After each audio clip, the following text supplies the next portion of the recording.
Seryoso ang hepe ng Commission on Elections na buwagin ang tinatawag na mga political dynasties dito sa ating bansa. Handa raw mismong si COMELEC Chairman Sixto Brillantes na siya mismong manguna sa isang tinatawag na People's Initiative para magkaroon ng batas laban sa mga political dynasty. Nakatutok si Jamsi Sante. Kung walang maipapasang batas na nagbabawal sa political dynasties, posibleng si COMELEC Chairman Sixto Brillantes ang mamuno sa isang People's Initiative na gagawa ng batas pagkaretiro niya sa 2015. If the legislators do not want to pass a law, tayo lang ang pwedeng gumawa, taong bayan na lang. Bagaman pinagbabawal ng konstitusyon ng political dynasties, hindi ito inipapatupad ng mabuti at wala ring batas na magbibigay ngipin sa probisyong ito. Pero duda si Brillantes na aaksyonan ito ng Kongreso. Hindi ko inaasahan na yung mga legislators natin na magpapas.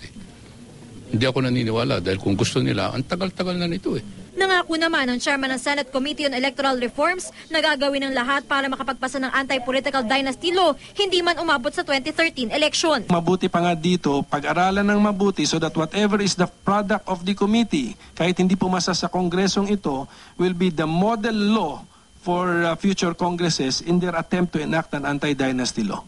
Magsasagawa daw ng pagdinig ang Senate Committee on Electoral Reforms sa mga lugar kung saan namamayagpag ang political dynasties para malaman kung bakit nga ba nananalo sa eleksyon ang mga miyembro ng mga pamilyang matagal na sa politika.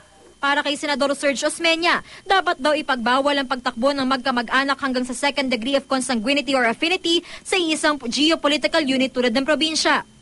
Sa Cebu, bukod kay Senador Osmeña, 4 na kaanak niya ang kasulukuyang elected public official sa probinsya. What we should watch out for is the element of control or heavy political influence.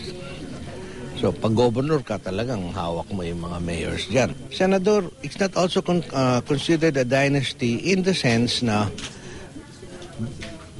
wala namang control yung isang senador over the entire Philippines eh. Pero si Senador Jingo Estrada, hindi pabor sa panukala.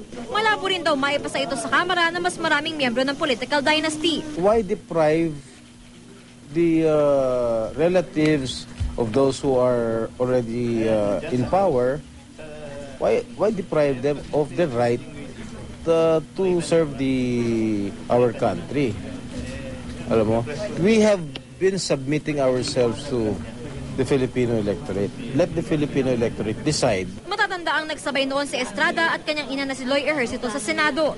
Kasalukuyang kongresista ang kapatid niya si J.B. Ejercito na natakbo sa pagkasenador sa 2013. Kung manalo sa mayoralty race sa Maynila, posibleng maging alkalde ang ama nila si dating Pangulong Joseph Estrada. Sa pag-aaral ng GMA News Research, hindi bababa sa 64 na political families na may 2 miyembro o higit pa ang nanalo sa 2010 elections. Sa mga nakaupo ngayong senador, 19 sa kanila ang galing sa political families. Miyembro rin ng political clan ng 181 na kongresista o mahigit kalahati ng Kamara. Jamsi Sante, Nakatutok, 24 Oras.